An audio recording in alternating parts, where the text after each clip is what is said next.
हाँ तो दोस्तों, इस वीडियो के अंदर हम सुप्रीम फैसिलिटी मैनेजमेंट के आईपीओ के बारे में बात करेंगे और जानेंगे कि इस आईपीओ के अंदर आपको अप्लाई करना चाहिए या नहीं। चलिए शुरू करते हैं। तो देखिए, सबसे पहले हम ये जानेंगे कि ये कंपनी क्या काम करती है। क्योंकि जो कंपनी है 2005 में ये कंपनी स्टार्ट हुई है, यानी कि ऑलमोस्ट अगर हम बात करेंगे तो 18 से 19 साल ये कंपनी को स्टार्ट हुए हो चुकी है। क्योंकि जो कंपनी मैनेजमेंट से रिगार्डिंग ये कंपनी सर्विसेज प्रोवाइड करवाती हुई हमें यहाँ पे नजर आती है। करंटली अगर हम देखेंगे तो दो बिजनेस मॉडल हमें कंपनी के नजर आते हैं। पहले अगर हम कंपनी के बिजनेस मॉडल की अगर हम बात करेंगे तो इंटीग्रेटेड जो फैसिलिटीज होती है वो यहाँ पे प्रोवाइड करवाने का काम करती है। और इसके अंडर में अगर हम बात करेंगे तो सॉफ्ट सर्विसेज आती है और हार्ड सर्विसेज आती है। अगर हम सॉफ्ट सर्विसेज में अगर हम बात करेंगे तो आपके हाउस कीपिंग से रिगार्डिंग जो सर्विसेज होती है, हाउस को क्लीन करने के रिगार्डिंग, सैनिटाइज करने के रिगार्डिंग, फिर जो पेस्ट कंट्रोल के रिगार्डिंग जो सर्विसेज होती है वो यहाँ पे सॉफ्ट सर्विसेज में आती है। बाकी अगर हम यहाँ पे हार्ड सर्विसेज की अगर हम बात करेंगे तो अगर आपको इलेक्ट्रिशियन की रिक्वायरमेंट है, प्लम्बर की रिक्वायरमेंट है, या फिर पूरे घर को मेंटेन वगैरह अगर आपको कुछ करवाना है तो उसके रिगार्डिंग जो भी सर्विसेज होती है वो हमें यहाँ पे हार्ड सर्विसेज में आती हुई नजर आती है। उसके अगर हम बात करेंगे तो यहाँ पे दूसरा बिजनेस मॉडल हमें यहाँ पे सपोर्ट सर्विसेज का यहाँ पे नजर आता है। इसके अगर हम बात करेंगे तो सर्विसेज सेगमेंट हमें यहाँ पे नजर आता है, जहाँ पे कंपनी जो एम्प्लॉयज होते हैं उन्हें यहाँ पे ट्रांसपोर्टेशन सॉल्यूशन प्रोवाइड करवाने का काम करती है। यानी कि उनको यहाँ पे उनके घर से पिकअप करने का ये कंपनी काम करती है। फिर उसके बाद में जब वो ऑफिस से फ्री हो जाते हैं तो उनको फिर से वहाँ पे घर पे छोड़ के आने का वैसा सर्विसेज हमें यहाँ पे कंपनी का नजर आता है। और उसके अगर हम बात करेंगे तो कॉर्पोरेट के अंदर जो यहाँ पे एम्प्लॉयज वगैरह काम करते हैं, तो इसके अलावा जो छोटे वर्कर्स होते हैं उनके लिए यहाँ पे जो कंपनीज को फूड देना होता है तो उसके लिए ये कंपनी सीधा इनको ऑर्डर दे देती है। फिर उसके बाद में जितने भी एम्प्लॉयज वगैरह होता है तो उनका फूड का जो भी यहाँ पे जो सर्विसेज होती है उसके रिगार्डिंग वो यहाँ पे ये कंपनी में प्रोवाइड करवाती हुई नजर आती है। तो ऑल देखा जाए तो कंपनी के बिजनेस मॉडल की अगर हम बात करेंगे, थोड़ा अच्छा बिजनेस मॉडल हमें यहाँ पे नजर आता है। और ऐसा लगता है कि आने वाले टाइम पे कहीं ना कहीं यहाँ पे थोड़ा पोटेंशियल ये कंपनी का रहेगा। क्योंकि अगर हम देखेंगे आज खास करके हाँ, ये जो इलेक्ट्रिशियन हो गया, प्लम्बर हो गया, अगर हम देखेंगे तो हमको सही पे हाथों हाथ यहाँ पे मिलता नहीं है। लेकिन अगर हमको एक ही कंपनी अगर होगी जिसको हम सीधा कॉल करेंगे तो वहाँ पे सीधा अगर हमको मिल जाएगा। लेकिन कहीं ना कहीं अगर हम देखेंगे तो यहाँ पे कंपटीशन भी है। अगर हम बात करेंगे एक अर्बन क्लैब करके जो कंपनी थी, जो पहले सैलून सर्विसेज ही प्रोवाइड करवाती थी, लेकिन अभी हर सर्विसेज वो हमें प्रोवाइड करवाती हुई नजर आ रही है। तो वो भी ये इलेक्ट्रिशियन और प्लम्बर वाली सर्विसेज आई थिंक अभी वो भी प्रोवाइड करवाते हैं। तो इस पॉइंट से देखा जाए तो कहीं ना कहीं ये सेक्टर में कॉम्पिटिशन भी आने वाले टाइम पे बढ़ेगा। लेकिन अगर हम करंटली अगर हम देखेंगे तो ये कंपनी का बिजनेस मॉडल देख के ऐसा लग रहा है कि मेनली यहाँ पे कॉर्पोरेट यानी कि B2B बिजनेस मॉडल पे कंपनी में फोकस करती हुई नजर आ रही है। करंटली अगर हम कंपनी के नंबर ऑफ एम्प्लॉइज की अगर हम बात करेंगे तो 10,000 से भी ज़्यादा लोग हमें यहाँ पे कंपनी के अंदर में काम करते हुए नजर आते हैं। और ये कहीं ना कहीं देखा जाए काफ़ी अच्छा नंबर है। लेकिन अगर हम देखेंगे तो ये कंपनी के लिए जो मेन यहाँ पे जो कैपिटल है वो ह्यूमन कैपिटल है। ह्यूमन कैपिटल यानी कि मेनली यहाँ पे इनके जो एम्प्लॉइज है उनके बेसिस पे ये कंपनी में यहाँ पे चलती हुई नजर आएगी। अगर आने वाले टाइम पे अगर कंपनी को अपने बिजनेस को काफ़ी अच्छी तरीके से ग्रो करना है तो यहाँ पे कंपनी का जो एम्प्लॉय नंबर है वो भी हमें यहाँ पे लगातार अच्छे तरीके से बढ़ता हुआ नजर आएगा। क्योंकि बिना एम्प्लॉय के बढ़ते हुए यहाँ पे जो कंपनी का बिजनेस है वो लॉन्ग टर्म में यहाँ पे ज़्यादा ग्रो होता हुआ नजर नहीं आएगा।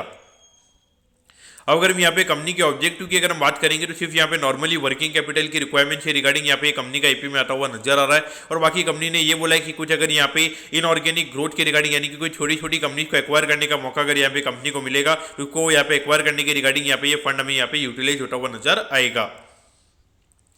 अब अगर हम कंपनी के फाइनेंशियल्स के बारे में अगर हम बात करेंगे तो देखिए 2022 में लगभग 236 करोड़ के लगभग ये रेवेन्यू था कंपनी का। उसके बाद अगर हम देखेंगे सीधा ये रेवेन्यू का नंबर 330 करोड़ के लगभग हमें यहाँ पे होता हुआ नजर आया था।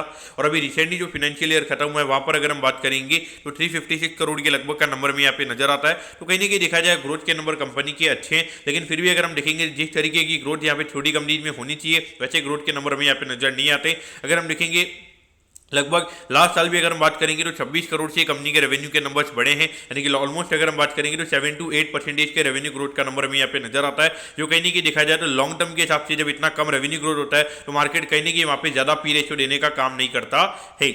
और अगर हम यहाँ पे एक क्वार्टर की कंपनी के रेवेन्यू की अगर हम बात करेंगे ये 99 करोड़ के लगभग हमें ये नंबर नजर आता है, जो कि इंडिकेट कर रहा है कि एनुअल टर्म में लगभग 400 करोड़ के लगभग का रेवेन्यू का नंबर यहाँ पे कंपनी का हो सकता है। क्योंकि पिछले साल के कंपेरिजन में लगभग 11-12% की ग्रोथ हमें यहाँ पे कंपनी के रेवेन्यू में देखने को मिल सकती है। लेकिन फिर भी अगर हम छोटी कंपनी की अगर हम बात करेंगे तो नॉर्मली मार्केट लगभग 15 से 20% की ग्रोथ यहाँ पे एक्सपेक्ट करता है। अगर वैसी ग्रोथ मार्केट को नजर नहीं आती तो वो कहीं ना कहीं देखा जाए तो वहाँ पे हाई पी रेशियो मिलने के लिए चांसेस वहाँ पे स्टॉक के काफ़ी कम हो जाते हैं। अगर हम यहाँ पे कंपनी के प्रॉफिटेबिलिटी की बात करेंगे तो 2022 में लगभग 3 करोड़ 88 लाख के लगभग कंपनी का प्रॉफिट का नंबर था, और अभी रिसेंटली जो फाइनेंशियल ईयर खत्म हुआ है वहाँ पर अगर हम बात करेंगे तो 7 करोड़ 41 लाख के लगभग का नंबर हमारे पास में यहाँ पे अवेलेबल है। तो कहने के देखा जाए तो प्रॉफिटेबिलिटी की ग्रोथ कंपनी की अच्छी है, और अभी एक क्वार्टर में कंपनी ने लगभग 2 करोड़ 40 लाख के लगभग का प्रॉफिट कंपनी ने कमा लिया, जो कि इंडिकेट कर रहा है कि लगभग 9 से 10 करोड़ के लगभग का एनुअल पैट हमें यहाँ पे कंपनी का देखने को मिल सकता है। लेकिन अगर हम देखेंगे तो जो कंपनी के जो नेट प्रॉफिट मार्जिन के नंबर है वो हमें यहाँ पे काफ़ी कम नजर आते हैं, और मुझे लगता है इसका कहीं ना कहीं इंडिकेशन ये होगा कि यहाँ पे जो कंपनी के एम्प्लॉइज होते हैं उन्हें यहाँ पे काफ़ी अच्छी सैलरी यहाँ पे कंपनी को देनी पड़ती होगी, और मेन कॉस्ट यहाँ पे कंपनी की वही है, तो उसकी वजह से कहीं ना कहीं हमें यहाँ पे मार्जिन कंपनी के कम देखने को मिल रहे हैं। लेकिन मुझे लगता है कि आने वाले टाइम पे यहाँ पे थोड़ा ऑपरेटिंग लेवरेज का फायदा हमें यहाँ पे देखने को मिल सकता है, यानी कि लगभग अगर रेवेन्यू के नंबर 10 से 15% अगर हम यहाँ पे बढ़ते हुए नजर आते हैं तो वहाँ पे कहीं ना कहीं प्रॉफिटेबिलिटी हमें यहाँ पे 20-25% से बढ़ती हुई नजर आ सकती है। अब अगर हम यहाँ पर आईपीओ की डिटेल्स के बारे में अगर हम बात करेंगे तो देखिए 11 दिसंबर को ये आईपीओ में स्टार्ट होता हुआ नजर आएगा, और 13 दिसंबर को ये आईपीओ में क्लोज होता हुआ नजर आएगा। अगर हम प्राइस बैंड के बारे में अगर हम बात करेंगे तो 76 के कट ऑफ प्राइस पे ये कंपनी में शेयर देती हुई नजर आ रही है, और 1600 शेयर का लॉट साइज हमें यहाँ पे कंपनी का नजर आता है, यानी कि एक लॉट को अप्लाई करने के लिए 1600 शेयर के लॉट साइज के ना यहाँ पर आपको अप्लाई करना पड़ेगा। अगर हम इश्यू साइज की अगर हम बात करेंगे तो 50 करोड़ के लगभग का आईपीओ का इश्यू साइज है, और ये पूरा पैसा कंपनी के पास में हमें जाता हुआ नजर आएगा। और इसमें अगर हम रिटेल कोटा की अगर हम बात करेंगे तो अराउंड 35% के लगभग यहाँ पे कंपनी का रिटेल कोटा है, यानी कि ऑलमोस्ट अगर हम बात करेंगे 17 से 18 करोड़ के लगभग का रिटेल कोटा में यहाँ पे कंपनी का नजर आता है। अब अगर हम लिस्टिंग की अगर हम बात करेंगे तो एनएससी के सेम प्लेटफॉर्म पे ये कंपनी हमें लिस्ट होती हुई नजर आएगी। अब यहाँ पर अगर हम आईपीओ के टाइम टेबल के बारे में अगर हम बात करेंगे तो देखिए 16 तारीख को आपको पता चल जाएगा कि आपको अलॉटमेंट मिला ही, यानी अगर अलॉटमेंट नहीं मिलता है तो 17 तारीख को रिफंड मिल जाएगा। 17 तारीख को आपके डीमेट अकाउंट में शेयर आ जाएंगे अगर आपको अलॉटमेंट मिलता है, और 18 तारीख को ये कंपनी में लिस्ट होती हुई नजर आएगी।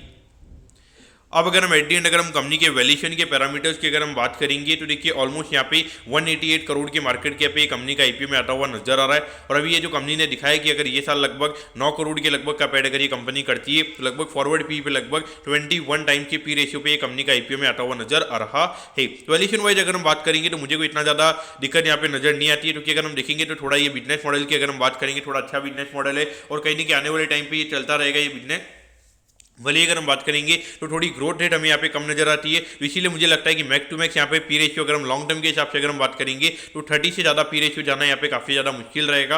लेकिन अगर हम लिस्टिंग गेन के पॉइंट ऑफ से अगर हम बात करेंगे तो हार्डली 50 करोड़ के लगभग का ये कंपनी का आईपीओ, मुझे लगता है कि मार्केट ये आईपीओ को लेकर थोड़ा एक्साइटमेंट यहाँ पे मार्केट में रहने वाला है। मुझे लगता है कि अराउंड यहाँ पे 30-35% के प्रीमियम पे ये कंपनी हमें खुलती हुई नजर आ सकती है। अगर हम 90% के प्रीमियम की अगर हम बात करेंगे तो उसके चांसेस थोड़े कम रहेंगे, क्योंकि ऑलमोस्ट यहाँ पे 20 टाइम्स के वैल्यूएशन पे कंपनी का आईपीओ में आता हुआ नजर आ रहा है।